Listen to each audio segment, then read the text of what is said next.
مصدقك والله سالم مصدقك. راسك بس غاتي. شوف اني قلت له راح يجيبها من ام عباس، يعني اعرف كل شيء على العراقيين. الغريب اسعد الغريب.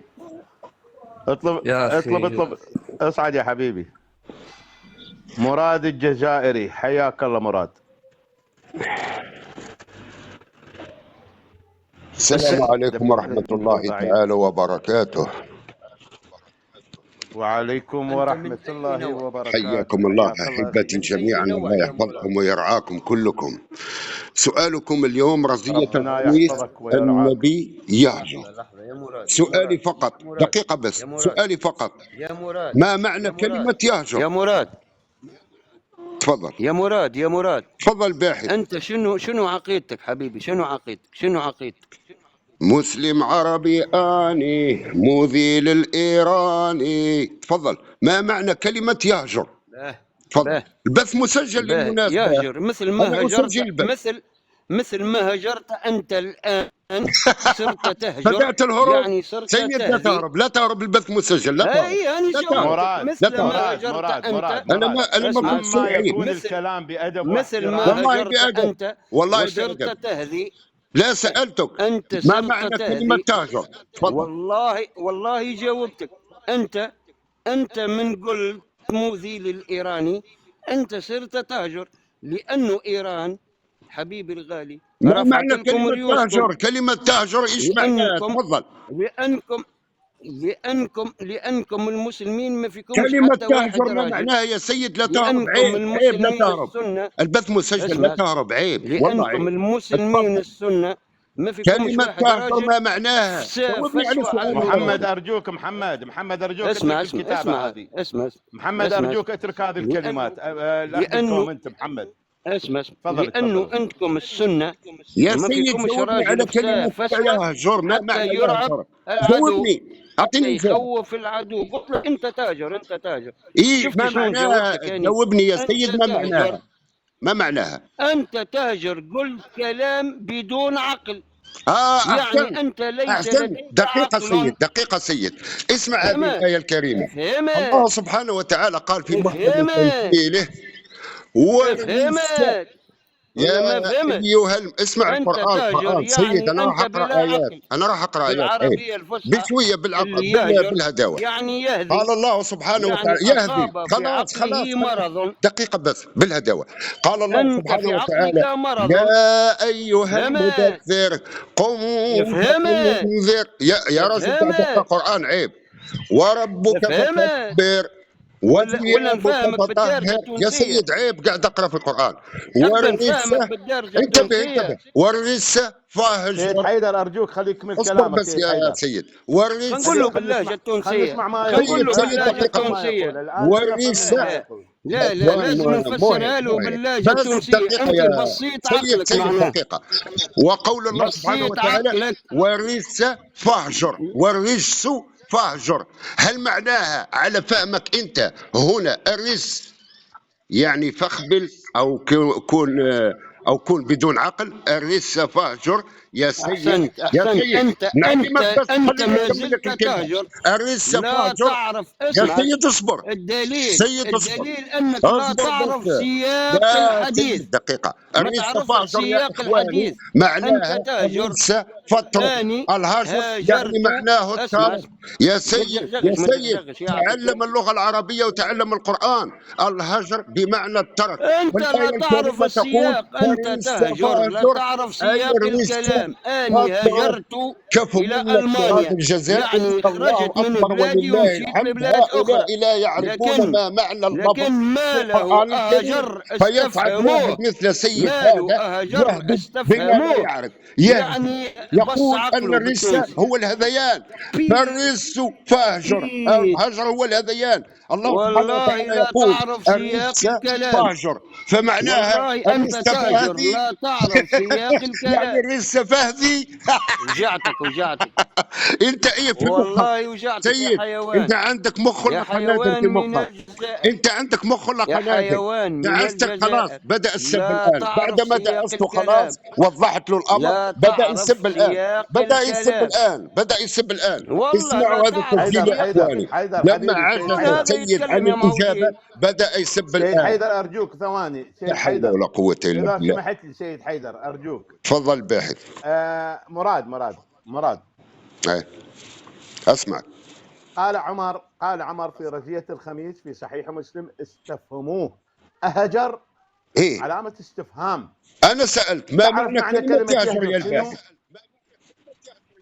اخوي لا مراد ارجوك ان ندخل الى معجم ما اللغه سياق العربيه. الكلام يا لحظة، سيد باحث تعمل سيد ميوت، سيد سيد تعمل ارجوك ابهيم. ميوت. أنت ضعيف يا ابهيم في سيد. العربية ندخل سيد الى سياق فضحتك. معجم الكلام اللغه شنو؟ العربيه سيد يا فضحتك. يبين. القرآن اعمل ميوت خليني أنا يبين. والباحث. كلمه يا يهجر. سيد يا اعمل ميوت، أنت لا بهيم تدري ما معنى يا الكلام أصلا. بهيم اعمل ميوت. يا تفضل بهيم باحث. عيب عيب عيب يا المسبة، بهيم. هذه أخلاقك عيب. أنا ما والله ما أرد لك المسبة. هي تفضل حيدر باحث. اخلاقي ارجوك هي سيد حيدر، لانك سيد بهيم ما حيدر تعرفوا سياق الكلام. تفضل الباحث الرجز تفضل. سيد حيدر فاجر ثواني ارجوك يعني سيد حيدر. ابتعد عن الرجز وليس ماله استفهموه اهجر. فما معنى فهم كلمة هجر افهموا أنت منه قلت، الكلام. أنت قلت يا كلمة بهيم هجر فسرتها خاطئة يا يا رجل. والتوضيح بهيم. وضحت لك احنا من قرانا القرآن. بالغيبة تويكا. الرجس فاهجر، منك يعني الهجر. بهيم بهيم الهجر بمعنى بهيم. الترك. أترك. الهجر بمعنى ترك يا سيد. افتهم الله يبارك فيك. ولا تسب، عيب عليك لا تسب. راح نطلع التسجيل على اليوتيوب في قناتي، لا تسب عيب. خلي الباحث يتكلم الله يبارك فيك. تفضل أخي الباحث. نتمناك تطلعوا لأنك بهيمة. طلعوا سب طلعوا سب في سب، هذا اليوتوب كله عليك اللي والله، يردوا كله عليك محسوب عليك. الناس. سب ماشي لأنك عادي عادي. أنا سبني قول نورمال. لهم حيدر كراء اسمع. ايه قول لهم حيدر ارجوكم كراء اخوان التونسي ما احنا راهو سبني مو في لأني سجال أنا بهيم الان. ما نعرفش لا سياق والله الكلام. اثبت انك انت إن البهيمه. انا اثبت انك والله انت البهيمه. الرجز اثبت من القران الرجز انك انت فهجر. البهيمه. معنى اسمع فاهجر الرجز يعني اترك. فهجر. علمك سيد اعلمك الهجر ايه بمعنى اترك. الترك. وما له فاما اهجر الرزق استفهموه فاهجر اترك يعني كمان. اما الرزق فما فاترك يا تلميذ قاعد محمد. بعدايا ويضحك فاترك انا يا على سيد. سياق اعمل الكلام ميوت نتاعك. عيب. انا فضحتك اسمع بهذا التسجيل يا عندي سيد، تلميذ فضحتك يفهم العربيه يا قلت سيد. انت فضحتك خلاص. قال لك راك خلي باحث غالط. يتكلم يا قال لك رجل. راك غالط. والله عيب هذا خلي باحث يتكلم، خلي باحث يتكلم. احسن تعمل ميوت. تفضل شيخنا باحث. اخوي الغالي، عندما قال عمر استفهموه أهجر، حسبنا كتاب الله. ندخل إلى اللغة العربية نجد بأن كلمة هجر أو يهجر يعني الدخول في فقدان الوعي وفقدان العقل، ويهبي لا يعرف ما يقول. الآن وضحت الصورة؟ خلاص طيب. قول الله سبحانه وتعالى فأما الرجس فاهجر، هل معناها أما الرجس فهذي؟ نعم. معناها أن فأما الرجس فهذي. الآن الرجس تدخل في عدة معاني. لا كلمة فاهجر نفس الكلمة يا باحث، نفس الكلمة في هذه الآية، نفس الكلمة. هل معنى فأما الرجس فاهجر؟ الآن نأتي إلى كلمة. سؤالي بس يا الباحث، والله أنت إنسان طيب واسمح لي في هذا السؤال. في الآية الكريمة فأما الرجس فاهجر، هل معناها فأما الرجس فهذي أم فترك مثل ما قلت أنا؟ الآن نأتي إلى قول الله. الرجس ما هو؟ لا نتكلم عن كلمة الهجر، نفس الكلمة. الشرك. أخوي الغالي، تأتي كلمة الرجس، هذه الكلمة الرجس وحد ويهجر وحد.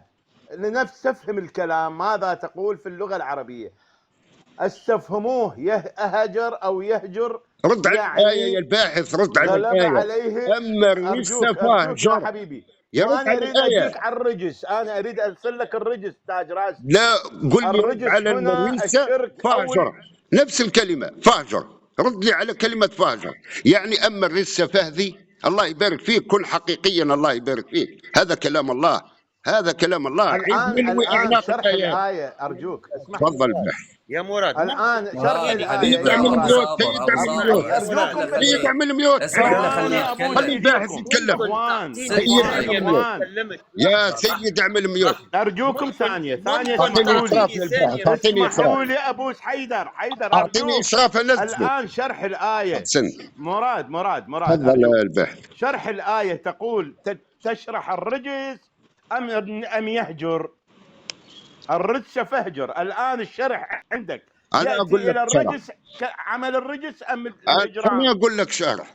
يعني جاوبني فقط الله في هذه سبحانه الآية. وتعالى، اسمح لي، الله سبحانه وتعالى يا أحبتي يخاطب نبيه الكريم نبي الرحمة محمد صلى الله عليه وآله وسلم ويقول له: يا محمد فأما الرجس فاهجر، أي اترك، أي دعه، أي ابتعد عنه لغويا يا أهل الإسلام. فأما قول عمر بن يا الخطاب، تاج راسي دقيقة بس، شرح لم يقل، الآية. أنا أعود إلى عمر بن الخطاب، حتى في الروايات لم يقل عمر بن الخطاب رضي الله عنه وأرضاه النبي يهجر، بل قالوا، مش قال عمر، قالوا أهجر، أي بمعنى أترك، أي بمعنى أودع، أو مات، بمعنى ابتعاد. حياكم الله وبياكم. سيد أكملت تونسي، أكملت باهي الآن دقيقة بس. استفهموه يا ولد دعني سيد أكمل لك. تونسي، ليش تونسي دعني أكمل لك تونسي، يا استفهموه؟ مراد، أهل أرجوك سيد تونس حيدر، حدود سيد حيدر. تثني عليهم يا استفهموه. سيد، ما سيد تعرف حتى حيدر اللغة أرجوك تتعدى ثواني ابقى معي، حدود ثواني الأدب. حيدر الله أبوس أكبر إيدك. ولله الحمد. مراد الجزائري يصعد إلى هذا البث الشيعي يا ولد ويلجمهم في كلمة مراد يهجر اسمعني من أرجوك، كتاب الله مراد أنها تعني مراد الترك، أرجوك أبقى معي وليست ثواني. معناها يا ولد مراد الهجران. واقعة ابقى معي الله الحرة. أكبر ثواني. ولله يا مراد الحمد. ولد ابقى معي واقعة حتى ثواني. أصبح مراد الحرة، ليش هذا قال السيد يسب استفهموه؟ ويزعم يا مراد بأنه ولد أرجوك. واقعة وقعت مراد الحرة، رقبته ليش تحت قال على مراد استفهموه؟ الجزائري. الله أكبر مراد ولله الحمد. مراد يا قالوا ولد واقعة مراد الحرة، ليش قال قالوا اكتم والآن قالوا استفهموه؟ سأجيبك رضي عن الله عن الفاروق معلومتك. عمر، اسمعني رضي حيدر، الله أرجوك عن خليني أبا بكر أكمل يا الصديق، حيدر. رضي الله عن عثمان حيدر بن أرجوك عفان، خليني أكمل. رضي مراد الله عن مراد علي بن أبي مراد طالب، رضي الله عن الحسين مراد اسمعني والحسن، الآن. رضي الله على مراد فاطمة. اسمعني. هؤلاء مراد دعسناهم لا في تقال. بطونهم يا اللزم ليش إخوان. تخليني أكتم؟ اللزم الآن اللزم ابو ما صابر، هربوا. بالأدب، اللزم. خلي لا، يكون انتم الأدب موجود. انهزمتم تسجيل، خلاص انا اخذت تسجيل، انتم انهزمتم. وضحنا لكم كلمه مراد يهجر من مراد كتاب مراد سجل الله مراد سجل يا ولد مراد وليست معناها واقعة يهدي. الحرة. مراد فهؤلاء زيد القوم سجل، زيد مجيد مراد يا ولد واقعة إيرانيين لا النبي الحرة، يفهمون صلى ليش اللغة الله قال عليه. العربية. مراد وهذا استفهموه؟ السيد التونسي مراد يبدو يا أنه مراد ولد اسمع واقعة اسمع. الحرة، ليش قال ابو صابر ابو استفهموه؟ صابر أخذها لابد إلى تكتب الخيمة، انت تمتعوا مراد، لابد بزوجته، تكتب. يا مش ولد فلذلك هو نسمع عرض واقعة كل الله اللي على يحميه، الحرة، اليوتيوب شنو لذلك تريد هو تضحك يسب علينا؟ ويشتم يا من ولد بداية واقعة الكلام، بدأ ابو الحرة، يسب صابر ليش؟ ويشتم. الله أكبر تضحك ولذلك علينا. هو يا يسب ولد ويشتم من واقعة ابو بداية. الحرة، ليش صابر قال ابو صابر تفضل اخي، استفهموه؟ انزل. تفضل انزل الان ابقى بالكومنت الحكي يخطب علينا هذا. وتكبس. خل اقول لك ماذا قال رسول الله حتى تتعلم يا مراد. عندما أتوا عمر وصحابته الى رسول الله ماذا قال؟